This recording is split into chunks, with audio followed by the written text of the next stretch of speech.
1 Reis, capítulo de número 17. Eu vou ler aqui rapidamente para os irmãos se assentarem. Encontraram, irmãos? Verso 9, versos 8 em diante. Capítulo 17 de 1 Reis, diz assim: Então veio a ele a palavra do Senhor, dizendo: Levanta-te e vai a Sarepta, que é de Sidom, e habita ali, e eis que eu ordenei ali uma mulher viúva que te sustente. Então ele se levantou e se foi a Sarepta, e chegando à porta da cidade, eis que estava ali uma mulher viúva apanhando lenha. E ele a chamou e lhe disse: Traze-me, peço-te, numa vasilha, um pouco de água que beba. E indo ela a buscá-la, ele a chamou e lhe disse: Traze-me agora também um bocado de pão na tua mão. Porém ela disse: Vive o Senhor teu Deus, que nem um bolo tenho, senão somente um punhado de farinha numa panela, e um pouco de azeite numa botija. E vês aqui, apanhei 2 cavacos, e vou prepará-lo para mim, e para o meu filho, para que o comamos e o morramos. Eu quero que vocês leiam comigo a parte, repitam após mim. E vês aqui, apanhei 2 cavacos, e vou prepará-lo para mim e para o meu filho, para que o comamos e morramos. Pode tomar o seu assento. Meus queridos irmãos, esta passagem bíblica é por demais conhecida da igreja, porque esse texto que eu li, muitas pessoas já pregaram aqui, inclusive, baseados, fundamentados, entregaram mensagens da parte de Deus, baseados neste texto de 1 Reis, capítulo 17. A Bíblia nos conta, se você for ler aí os versos, o contexto desta história que li, o profeta Elias foi um homem tremendamente usado por Deus, um profeta que falava não aquilo que o povo queria ouvir, mas aquilo que Deus lhe mandava falar. Fosse uma mensagem boa, fosse uma mensagem que ia agradar os ouvintes, ou não, ele falava. E por vezes Elias desafiou o povo, desafiou reis.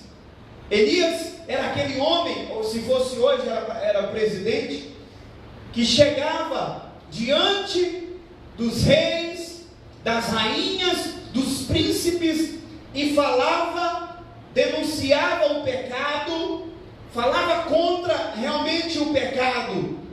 E por vezes ele passou por estreitos, por momentos difíceis, por falar a verdade. É bem sabido da igreja que muitas das vezes as pessoas ficam entre omitir ou deixar de falar algo que é verdadeiro, que é genuíno, por medo das consequências, por medo da reação daquela pessoa, que muitas das vezes ele até sabe que é uma pessoa que às vezes é ignorante. Existem até pessoas que servem a Deus, mas que se alguém for lhe entregar uma mensagem de correção, muitas das vezes ele sai triste, se ele não tiver realmente uma devida estrutura. Porque, irmãos, nem sempre você vai dizer uma verdade para alguém e ela vai te agradecer. Pelo contrário, a Bíblia diz que a correção, na hora em que ela está sendo feita, a palavra de correção, na hora em que ela está sendo dada, ela não parece ser nada bom, não parece ser uma coisa agradável, mas depois ela produz naqueles que foram corrigidos por ela bons frutos. E aquele que foi corrigido logo percebe que realmente foi bom ele ter sido exortado, aconselhado, corrigido, porque senão ele poderia, ou nós poderíamos dar com os burros d'água. Aquele que não se dá por avisado, né? Muitas das vezes nós estamos vendo muitas pessoas sofrerem as consequências de sua ignorância, de sua falta de humildade. Foi o que aconteceu com o rei Acabe. Acabe foi um rei mau, Acabe foi um rei perverso, que não deu ouvidos à voz de Deus. Inclusive ele tinha uma mulher muito profana, que adorava a outros deuses, que tinha inclusive, irmão Cláudio, profetas lá dentro do palácio, para profetizar o que ela gostava de ouvir. Eram profetas que comiam lá no palácio, eram homens que comiam lá na mesa do rei. E ora, todos nós sabemos que quando alguém fica muito íntimo do outro, às vezes essa questão da intimidade, da proximidade, tem atrapalhado muita gente de falar a verdade.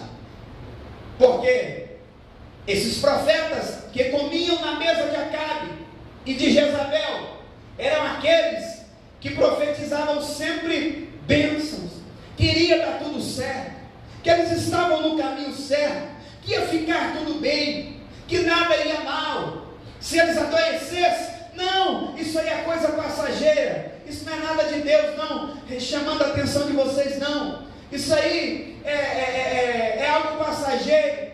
E lá dentro do palácio havia esses profetas, mas havia um homem chamado Elias, profeta de Deus, que inclusive havia chamado muitas vezes o povo ao arrependimento, à mudança de vida. Deus não tolera, irmãos, com que nós venhamos viver uma vida dúbia, sermos uma coisa aqui dentro e outra lá fora. Assim estava vivendo o povo de Deus naquela época. As coisas lá em Samaria havia realmente saído totalmente dos trilhos, e Deus mais uma vez levanta um homem de coragem, profeta Elias. Elias, ele profetiza que não iria haver mais chuva por algum tempo. Por 3 anos e meio não choveu. O profeta Elias chegou diante de Acabe e disse: olha, vive o Senhor Deus de Israel, perante cuja face estou, que nestes anos nem orvalho, nem chuva haverá, segundo a minha palavra. E bateu assim no peito. Irmãos, Elias era homem de Deus, era homem que tinha intimidade com Deus. Ele não falava, não era aquele homem que vivia contando piada, porque tem crente obreiro que vive contando piada. Você nem reconhece ele às vezes no trabalho.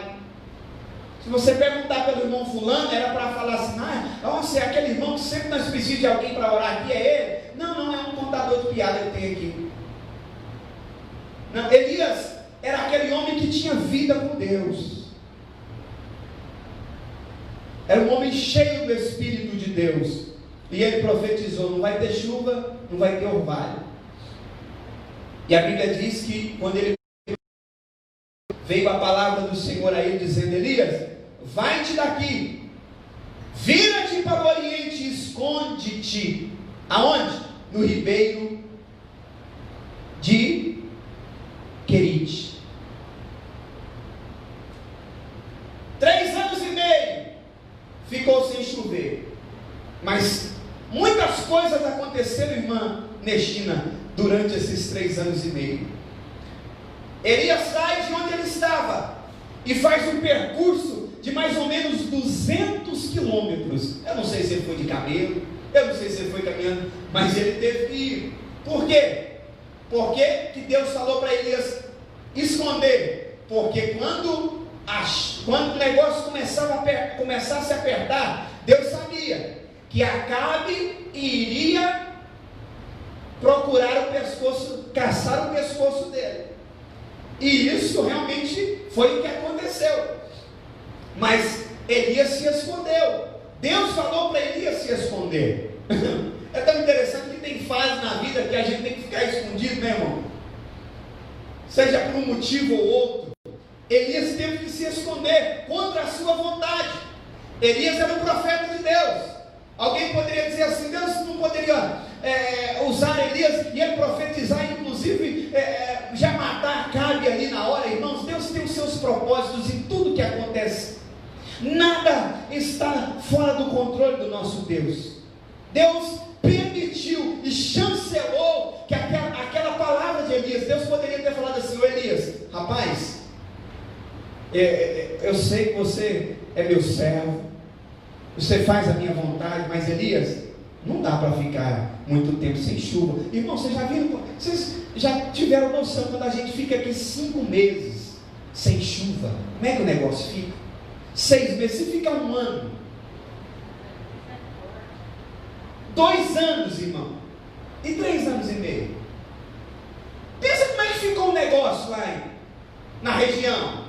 Pensa como é que ficam as coisas, irmão. E o negócio foi apertando. A Bíblia diz que Elias, ele vai lá para beber das águas do Querite. E é tão interessante, queridos e amados irmãos, que o Senhor Jesus, que o nosso Deus, ele cuidou de Elias lá. Ele cuidou. A Bíblia nos conta que, irmão Cláudio, de manhã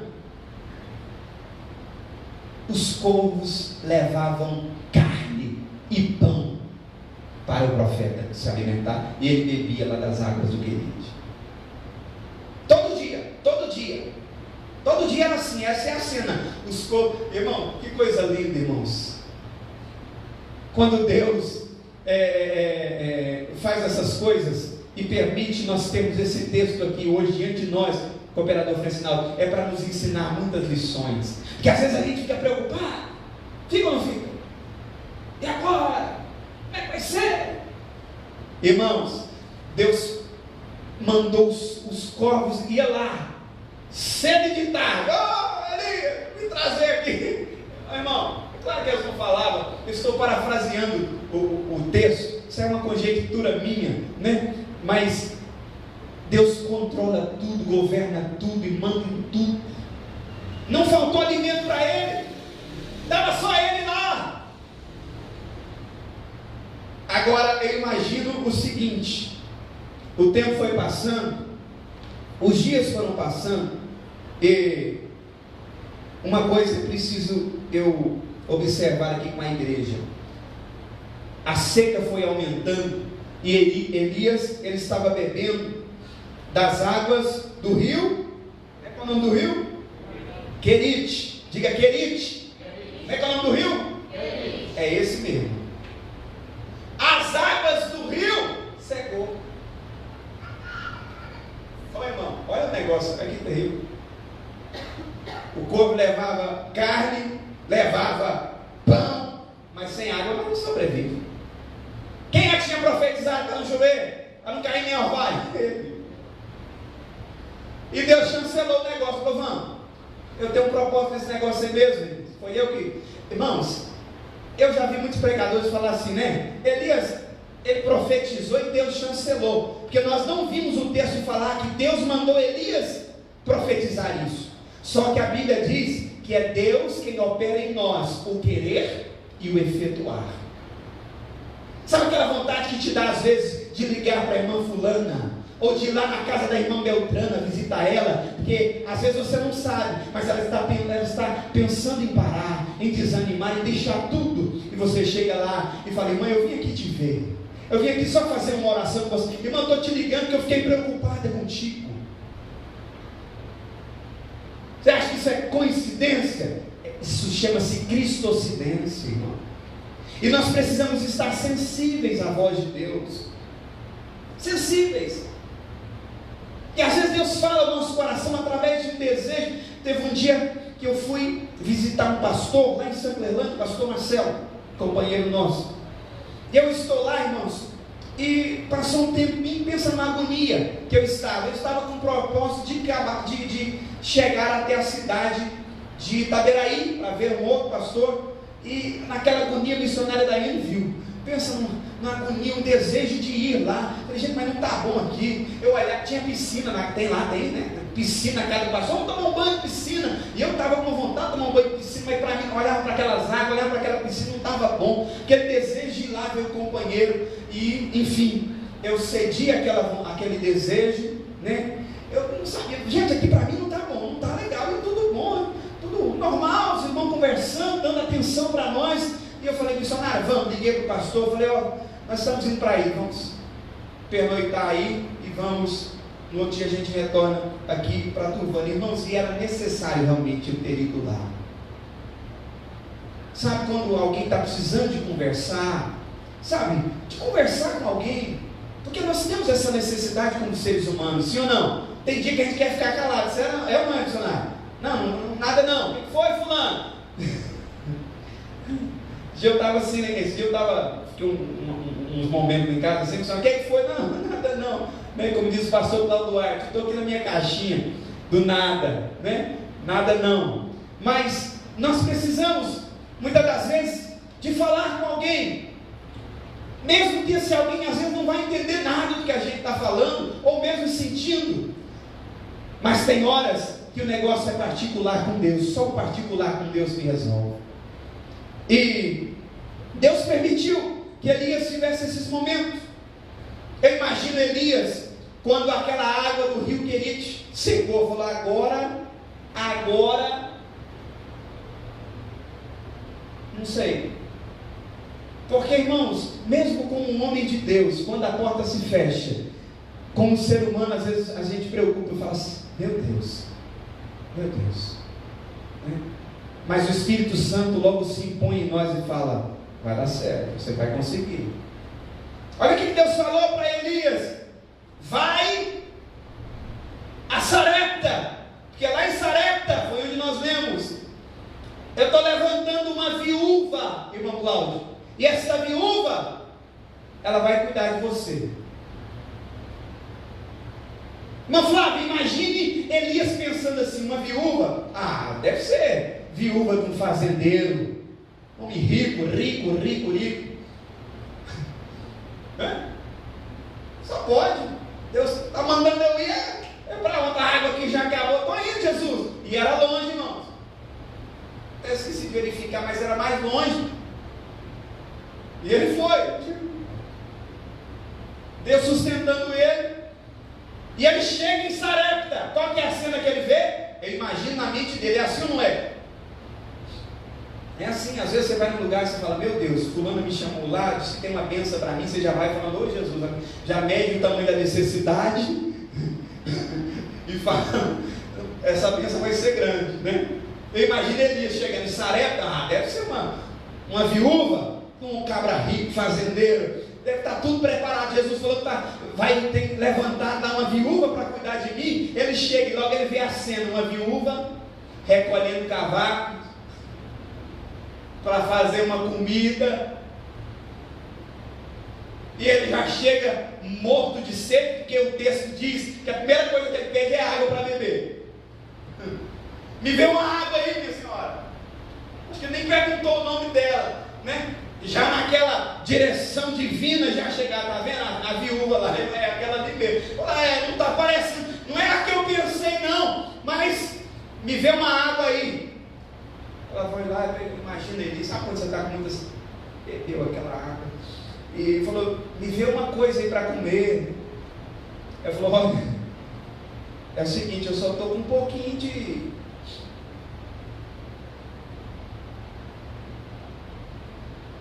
azeite aqui em casa.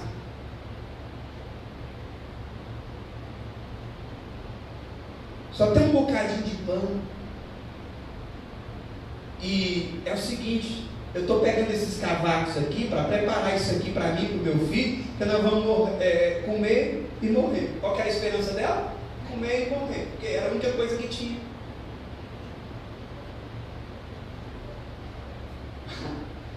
Eu imagino eles falando, Deus errou. O quê? Mandar eu para cá. Pelo menos lá os corpos estavam enviando, né? Pão e carne. E eu não duvido, né? Imagina Elias arrazoando, pensando com ele mesmo, que se Deus quisesse, ele abria a rocha e ela ia verter água. Agora manda eu para cá, para ver uma cena dessa aqui. Só que vocês acham que Elias pensou assim? Se ele pensou, não sei, eu só sei que ele, como um homem de Deus, se volta para aquela mulher e fala, faz o seguinte, testando a fé dela, irmão. Vai lá dentro, faz como você está falando aí, só que traz primeiro, faz para mim, um bolinho para mim pequeno primeiro, traz para mim primeiro, depois você vai e faz para você e para o teu filho. Aí agora Deus toma a boca do profeta, verso 11 do capítulo 17, e indo ela buscá-la, ele a chamou e lhe disse, traze-me agora também um bocado de pão na tua mão. Porém ela disse, vive o Senhor teu Deus, que nenhum bolo tenho, senão somente um punhado de farinha numa panela, e um pouco de azeite numa botija. Até falei pão aqui, farinha, irmãos, desculpa. E vês aqui, apanhei 2 cavacos e vou preparar para mim e para meu filho, para que o comamos e morramos. E Elias lhe disse, não temas, vai e faze conforme a tua palavra, porém, faze disso primeiro para mim. Se fosse umas irmãs aí, falavam, você está doido, é? Eu fazer para você primeiro, vou deixar de fazer para mim e para o meu filho? Ah, só tem um pouquinho. Mas ela fez conforme a palavra do profeta, porque assim diz o Senhor, disse o profeta Elias, Deus de Israel, a farinha da panela não se acabará, olha que coisa tremenda, e o azeite da botija não faltará, até o dia em que o Senhor der chuva sobre a terra. Aleluia. O nosso Deus é tremendo, Ele é Deus de providência, Ele resolve o problema do profeta. Olha aqui, olha a cena, cooperador Francinaldo. Deus está vendo que a água lá do Querite secou. Deus está vendo que tem uma mulher lá em Sarepta, irmão Cláudio, que está com a última comida, um restinho de farinha e de azeite para comer, e já pensando em morrer, porque ela não queria mais de Deus. Então Deus agora tira Elias, porque irmãos, muitas das vezes quando a gente ora, né, e fala, Senhor, eu estou precisando disso, eu necessito disso, mas às vezes quando a bênção chega, na maioria das vezes ela resolve o nosso problema, em particular, e resolve, às vezes, de muitas outras pessoas. Deus resolve numa ação só, porque a visão dele é ampla, a visão dele é macro, ele vê tudo. Ele não vê só o nosso problema, só a nossa situação. Ele vê a situação como um todo, no geral. A visão de Deus é muito ampla. Creia na providência de Deus. Elias ficou lá no Querite. Quando Deus falou, sai, vai. Porque, irmão, o que nós estamos fazendo quando a coisa aperta? O que a gente faz? Imagina se Elias não espera Deus falar, vai. Imagina, não é verdade? E nós precisamos ter essa sensibilidade, precisamos estar atentos, porque Deus está falando conosco, e se Ele estiver na direção, pode faltar tudo, pode faltar até o emprego, pode faltar até a saúde, mas Ele vai nos sustentar nesses dias. O que não pode faltar é a fé. O que não pode faltar é a esperança, a confiança no Senhor nosso Deus, porque Ele tem cuidado de nós. 1 de Pedro, Capítulo 5, verso 7 diz assim: lançando sobre ele toda a vossa ansiedade, porque ele tem cuidado de vós. Ele tem cuidado de nós. Às vezes a gente reclama porque a gente é reclamão mesmo. Sim ou não? Às vezes a gente fala porque nós aprendeu. Mas tem horas, irmãos, que Deus nos dá tanta lição, e nós precisamos confiar que Ele vai continuar cuidando da nossa vida. Deus tem compromisso. A Bíblia diz que Deus alimenta as aves do céu. Às vezes Ele usa elas como Ele usou para alimentar o ser humano, porque Ele está no controle de tudo. E às vezes nós temos uma visão tão míope, uma visão tão distorcida daquilo que Deus realmente é, daquilo que Deus realmente faz, daquilo que Deus realmente tem condições de operar. Então eu deixo essa reflexão para nós aqui nessa noite. Assim como Deus cuidou do seu profeta, porque, irmãos, Deus honrou de uma tal forma a palavra de Elias, que para chover depois dos 3 anos e meio, Elias foi lá. Foi ele que autorizou a chuva descer. Por quê? Porque ele estava com a chave da chuva no bolso. Se escondeu e foi com a chave da... Você falou, você profetizou que ia chover? Deus falando, né? Você que vai falar, vai chover de novo. É assim. E é esse Deus que está no controle da minha e da sua vida. É esse Deus que está no controle da nossa casa, das nossas finanças, da nossa saúde. E com Ele, meu Deus, meus queridos e amados irmãos, com o nosso Deus, é vencer ou vencer. Viu? Nós não podemos e nem devemos jamais perder a esperança como muitos têm perdido. Muitos têm colocado a esperança no dinheiro e estão vendo que o dinheiro é um Deus muito fraco em determinadas situações.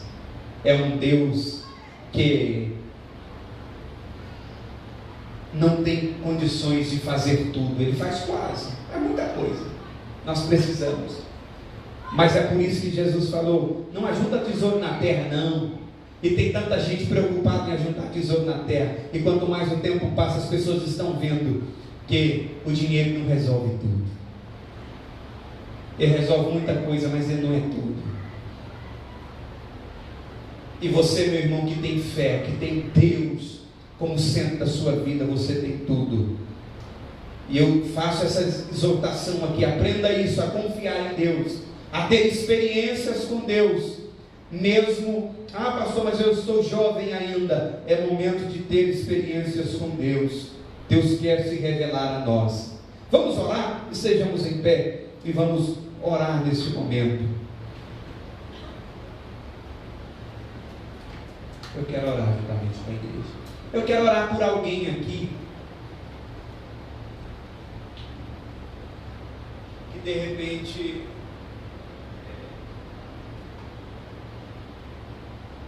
Isadora, encerra para mim a transmissão, fazendo um favor.